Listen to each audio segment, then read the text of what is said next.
من كأجداد درامه وكارك أعمال بدم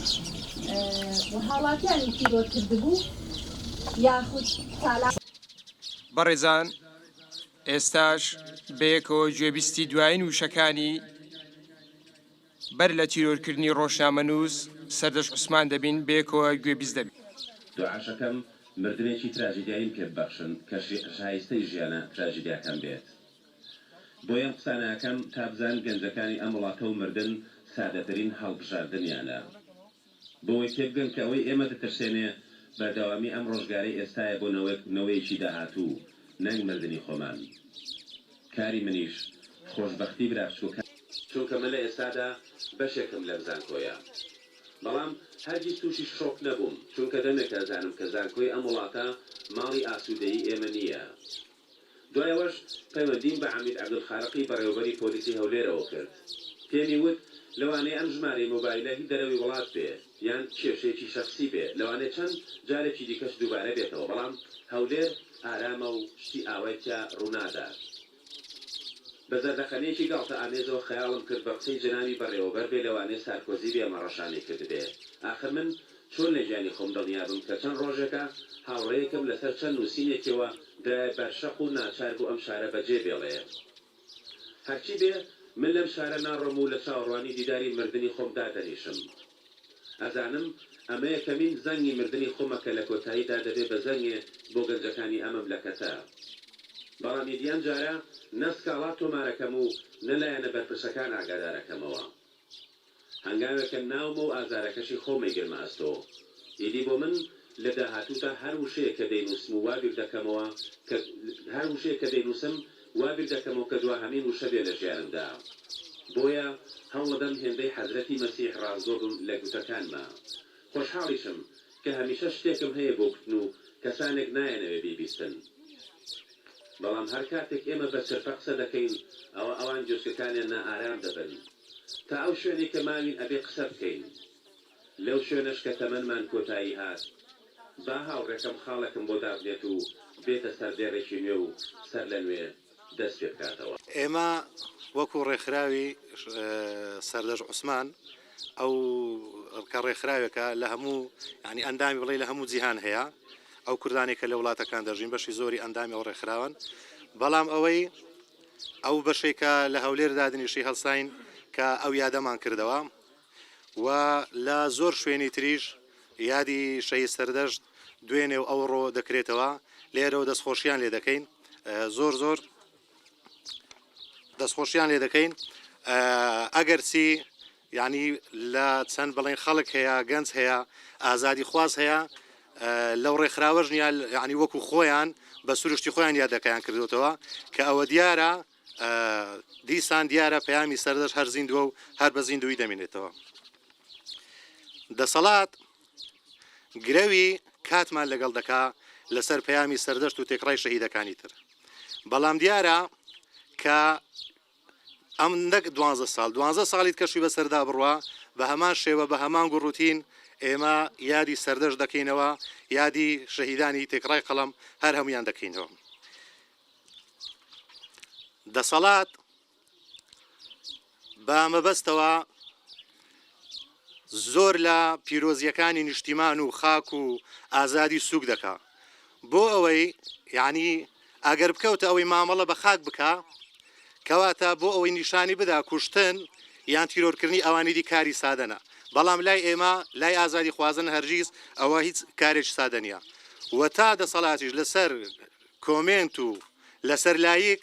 خەڵک ئەزیەت بدا و دەستگیریان بکە و لە شوێنی کارەکان و لە شوێنی دەوام ئەزیەتیان بدا ئەوە سەردەشت و پەیامەکەی سەردەشت و سەردەشتەکان ژمارەیان زیاد دەبی. ئەم وەک نوێنەرێت گرتیەت بادینان زولم لێکرێت بەهدینان هاتی نەوێرێ ئەم دەست پێکی خۆشحاڵ دەزانین ئەم خۆ بمەزن دەزانین و ئەم دەنگێ شپێخەمەت دەنگێ ئازاد شپێخەمەت کەسێکی کو ڕۆحا خۆ ماڵباتە خۆ کرێ قوربان شپێخەمەت ئازادیا ڕادەربرنێ شپێخەمەت حەق و مافێ خەلکی شپێخەمەت مەزلومیت کوردستانێ ئەم دەبێژین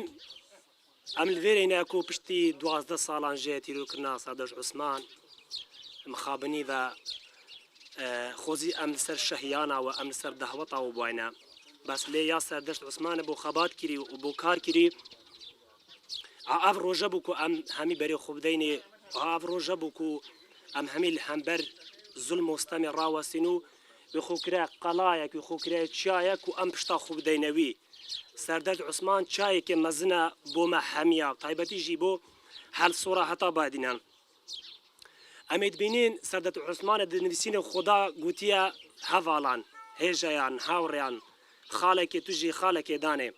ئەم وەک نوێنەرێت گرتیت بەهدینان مەژی خاڵک دانایە ئەم خابنی بە پشتی 12 ساڵە هێشتا عقلیەتە دەسهەڵاتە کوردی وەکی هین سۆرانیت بێژن خێلەکیە عشایرێت گەریە ئەنی باگراوندێکی سەقافی و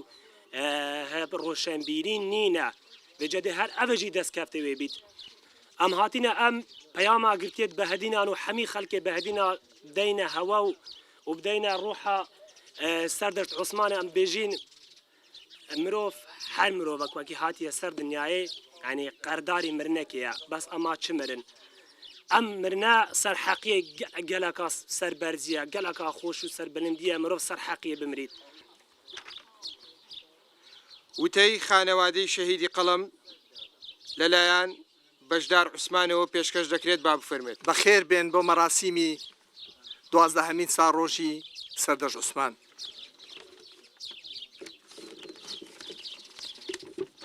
ئێمە و خەڵکی کوردستان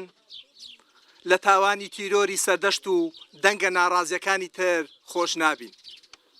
12 ساڵە بەسەر تیرۆری سەردەشتدا تێدەپەڕێ 12 ساڵە لە خوێنی زەستەی سەردەشت گیان و ڕۆح و دڵمان خوێناوی لێ دەچکێت 12 ساڵە ئازاردان و سازانی ڕۆحی و زەستەی سەردەشت و ئێمە درێژەی هەیە 12 ساڵە هەڵچی دڕەقی و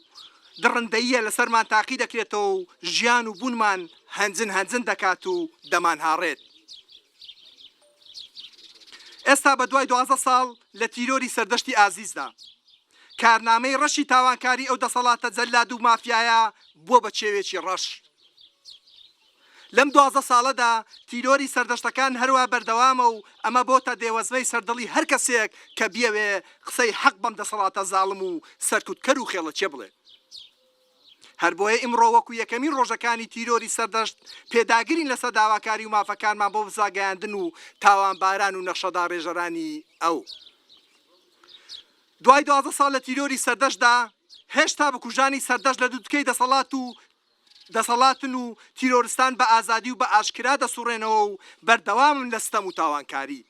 12 ساڵ پێداگیری و سووربوونی سەرکردایەتی پارتی لەسەر ئەم تاوانە و دڕندەیە و پەنادانی تیرۆرستان و بکوژان بەڵگەی ئاشا هەڵنەگری دوژمنانی کوێرانەی ئەم حەزب و دەسەڵاتەیە لەگەڵ سادەترین ماف و ئازادیەکانی خەڵکی کوردستان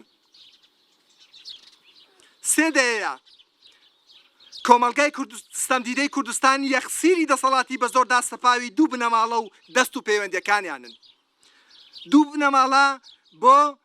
بەردەوامیدان بە ژیانی فیرعەونی و دەسەڵاتی ملهوڕانەی خۆیان لە هیچ تاوان و سەرکوت و ستەمکاریەک دەست ناپارێزن سەردەشت و سەدانی وەکو سەردەشت قوربانی بەگژاچوونەوەی جەسوورانەی ملهوڕیەکانی ئەم دەسەڵاتەن لە ڕاستیدا ئەمڕۆ شتێک نەماوە بە ناوی دەسەڵاتی سیاسی و مەدەنی هەموو خەڵکی کوردستان ئەو ڕاستیە دەزانن ئەوەی لە مەملەکەتە ناوینراوە حکوومەت و حکومڕانی تەنها چەند حزبێکی میلیشایەن و بە زەبری چەک کۆنتڕۆلی دەسەڵاتیان کردووە ئەم حزبانەش لەلایەن چەند بنەماڵەیەک کۆنتڕۆل کراون لە کۆتاییدا ئەم کۆمەلگایە یەخسیری دوو بنەماڵەی گەندەڵ و تاوانکارن کۆمەڵێک دزوو چەتە و مافیاش بە ناوی سیاسەتمەداری کۆکراونەتەوە و دەسەڵاتی خۆیانی پێدەچەرخێنن ئەگەر بۆ تەنها یەک ڕۆژ دادگایەکی سربەخۆ بە پێی ستاندارە جیهانیەکانی ئمڕۆ لە کوردستان بوونی هەبێت ئەوە ئەم دەسەڵاتە کوردیە بە هەموو بەرپرسە باڵاکانیەوە وەکو قاتل و دز و زەردە و فریوکار و تیرۆریست و گەندەڵ و بەکرێ گیرا و ڕاپێچی زیندان دەکرێن ئەم دەسەڵاتە و سەرانی لە بەرامبەر خەڵک و کۆمەلگای کوردستان دنیایەک تاوانکاریان ئەنجام داوە تەنها بە زەبری چەک و تیرۆر و دافرۆسین و خنکاندنی دەنگە ناڕازیەکان خۆی بە پێوە ڕاگرتووە دوایین بەڵگەی سەرکوتکەری ئەم دەسەڵاتە ڕیسوایە ڕۆژنامەنووسان و چالاکوانی بادینانە دۆسەی ڕۆژنامەنووسان و چالاکوانی بادینان لە فۆڕم داشانەوەگەرێکی یاسایی بوو بۆ سەرکوتی ڕۆژنامەنووسان و هەڵسۆڕاوانی سیاسی و جەماوەری بەکردەوە بەیانی ڕاگەیاندنی سەرکوتکەری سیاسی بوو بۆ دەسەڵاتێکی پۆلیسی و دکتاتۆر دەسەڵاتی کوردی بە ئاشکرا و بەڕەوان بە هەمووانی ڕاگەیان کە نەیابی سیاسی ئەو دەسەڵاتە لەسەرە و سزای زیندانی و تیرۆر